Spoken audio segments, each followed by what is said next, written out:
அன்றைக்கி நடந்த இன்சிடெண்ட் அதுக்கப்புறம் நாங்கள் யார்கிட்டையும் சொல்லிக்கவே இல்லை. சிதுவும் தெளிவாக பேச ஆரம்பிச்சிட்டான். அது மட்டும் இல்லை, இப்போ அவன் ரெகுலர் ஸ்கூலுக்கும் போக ஆரம்பிச்சிட்டான்.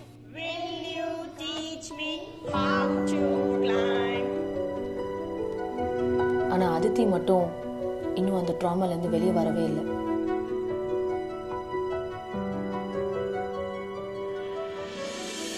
தர்மன் திரும்பி அவர் ஊருக்கே போயிட்டார்.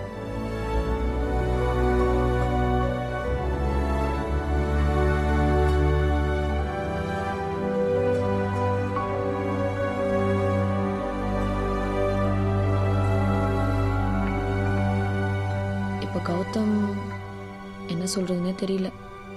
சரி, நான் கிளம்புறேன். ஏய் வரடாத, அம்மா லஞ்ச் ப்ரிப்பேர் பண்ணு. இல்லை காயத்ரி, இப்போ கிளம்புனாதான் இருட்டுறதுக்குள்ள ஊருக்கு போய் சேர முடியும். எத்தனை மணிக்கு உன் ஃப்ளைட்? 3. சரி, take care of yourself. உடம்பு பத்திரமா பார்த்துக்கோ. சரியா? யா. பூமிகாக்கு என்னாச்சுன்னு தெரியுமா? மொத்தம் 350 ஏக்கர் ப்ராப்பர்ட்டி புது மேனேஜ்மெண்டோட அக்ரெசிவான டெவலப்மெண்ட் பிளான்ஸ் பூமிகாவை கொஞ்சம் கொஞ்சமா அஃபெக்ட் பண்ணிருக்கு. இனிஷியலா இதை யாருமே நோட்டீஸ் பண்ணல.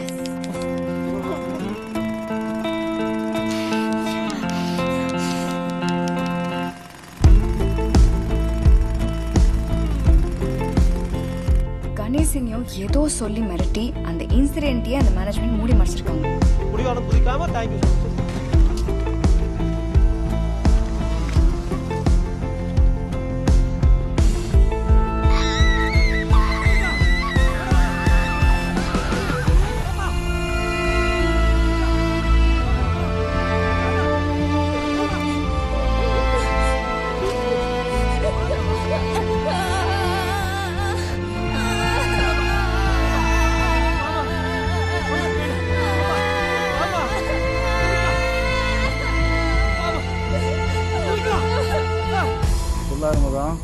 பொண்ணை வந்து மரத்தை விட மாட்டீங்களா? நம்ம லைப்ரரி சார் பொண்ணாப்பா அது. என் பொண்ணை பத்தி உங்களுக்கு தெரியாது தம்பி. சரி, தள்ளி விட்டு வேலையை பாருப்பா. தம்பி கரஸ்பாண்டன்ட் வீட்ல பேசுறேன் தம்பி. பூமிகா வேணாமா? பாப்பா வேணாமா? பூமிகா பாப்பா பாப்பா பாப்பா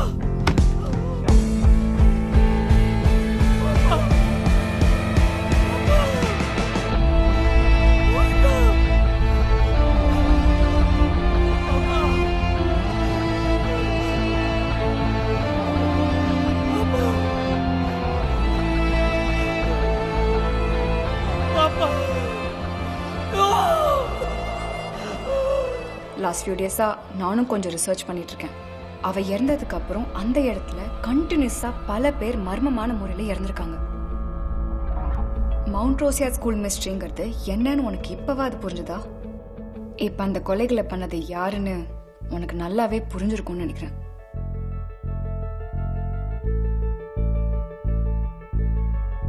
பூமிகா எதுக்காக எல்லாரையும் கொன்னான்னு உனக்கு இப்ப கூட புரியலையா?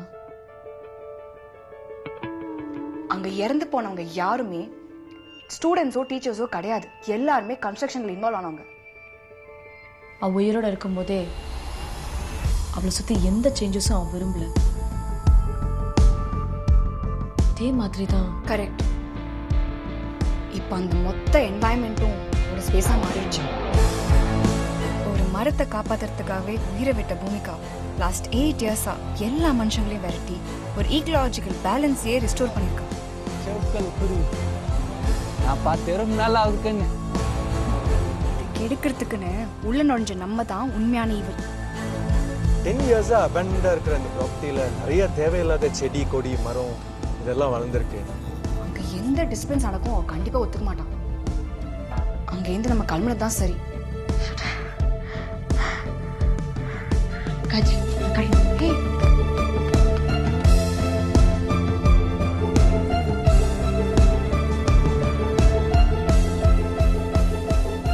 எனக்கு தெரிஞ்சு ப்ராப்பர்ட்டி ஒரு 8-10 வருஷமா அபண்டண்டா இருக்கு. விஷயம் தெரிஞ்சு ஒருத்தன் கூட கிட்ட போக மாட்டான். அவன் அமைச்சர் எதுக்கு தேவையில்லாம அதுல போய் இன்வெஸ்ட் செஞ்சிருக்கான்னு தான் புரியல. ஆனா கைய வச்சா செம்ம காசு மச்சி.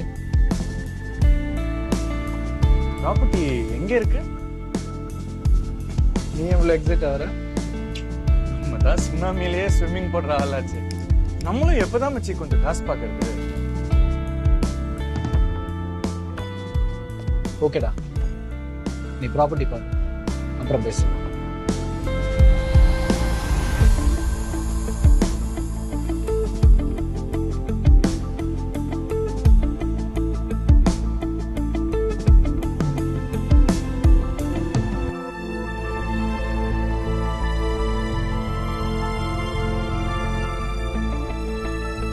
பயந்தா இங்க பொழைக்க முடியாது கௌதம். எதுவா இருந்தாலும் பாத்துக்கலாம். நான் சொல்றேன், நீ அந்த ப்ராஜெக்ட் எடு. ஐயா, இதோட டீடைல்ஸ் உங்களுக்கு ஒரு 2 நாள் முன்னாடி நான் மெயில் பண்ணியிருந்தேங்க. அடேங்க அப்பா, இந்த மாதிரி ப்ராஜெக்ட்லாம் நம்ம ஊருக்கு வந்துச்சுன்னா வேற லெவல்யா. ஆ, ஐயா, இவங்கள தான் நம்ம ப்ராஜெக்ட் பண்றதுக்கு கூட்டிட்டு வரோங்க. ஆ, பார்க்க சின்ன வயசா தெரியுது. அம்புட்டு இந்த பொண்ணா பண்ணுச்சு. காயத்ரி பத்தி எனக்கு நல்லா தெரியும். அவ சத்தியமா வரமாட்டான். என்ன ஆனாலும் பரவாயில்ல, இந்த ப்ராஜெக்ட்ல அவளை சேர்க்கிறப்பா. அதை பத்தி நீ கவலைப்படாத, நான் பாத்துக்கிறேன். முடிச்சிட்ட? செக்கு வந்துச்சு போல. போன வாரமே டீல் முடிஞ்சிருச்சு. இதுக்கும் கிருஷ்ணாக்கும் என்ன சம்மந்தம்? இந்த கான்ட்ராக்ட்ல அவன் ஏதாவது இன்னும் கௌதம் தம்பி, முடிவை நீங்க தான் சொல்லணும். வேலையை ஆரம்பிச்சிடலாம்னு சொல்லு. எதுவா இருந்தாலும் இந்த வேலையை ஆரம்பிச்சிடலையா? அதுக்கெல்லாம் பயந்துருந்தா நான் வந்திருக்கவே மாட்டேன். அப்ப அந்த பிரச்சனை உங்க பையனை அவ குணப்படுத்தியிருக்கான்.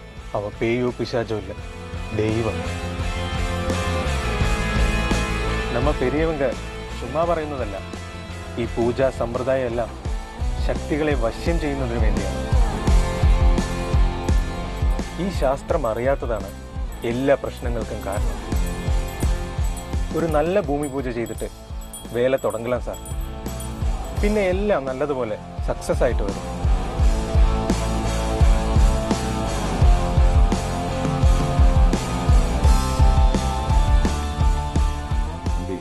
அடுத்த தரம் வர்றச்ச கண்டிப்பா சாப்பிடுற மாதிரி வரேங்க. சாப்பிடறதுலயே குறியா இருக்காதீங்க தம்பி. அடுத்த தரம் வர்றச்ச கையெழுத்து போடுற மாதிரி வாங்கன்னு சொல்ல வந்தேன். தம்பியும் ஒரு ஷேர் ஹோல்டர். பெர்சன்டேஜ் என்னன்னு அடுத்த தரம் வர்றச்ச சொல்லுதேன். சரியா?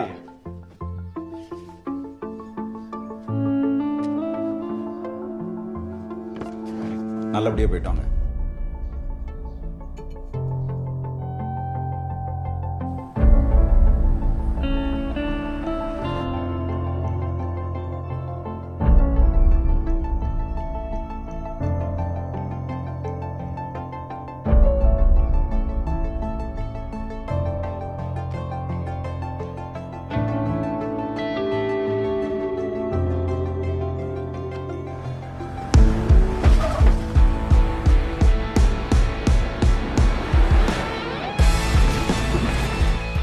தாத்தா எப்பவும் சொல்லுவாருங்க, இந்த மண்ணு, காத்து, தண்ணி இதெல்லாம் யாருக்கும் சொந்தம் இல்லைன்னு. ஆனா இது ஆளணும்னு நினைக்கிறானுங்க பாருங்க, இந்த பைத்தியக்காரன் தான் இந்த மனுஷன்.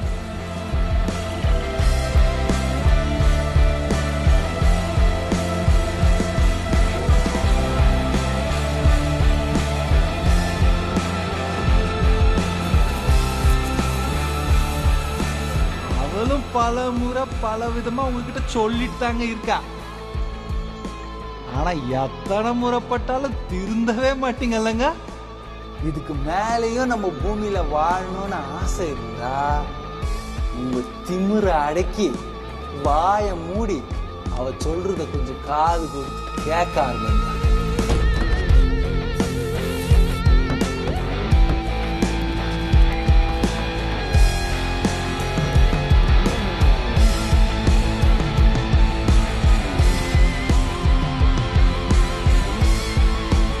என்னைக்கு பாலை மட்டுமே குடிக்க வேண்டிய குழந்தை பெத்தவன் மாற திங்க ஆரம்பிக்குதோ அன்னைக்கு தாய் பேயா மாறி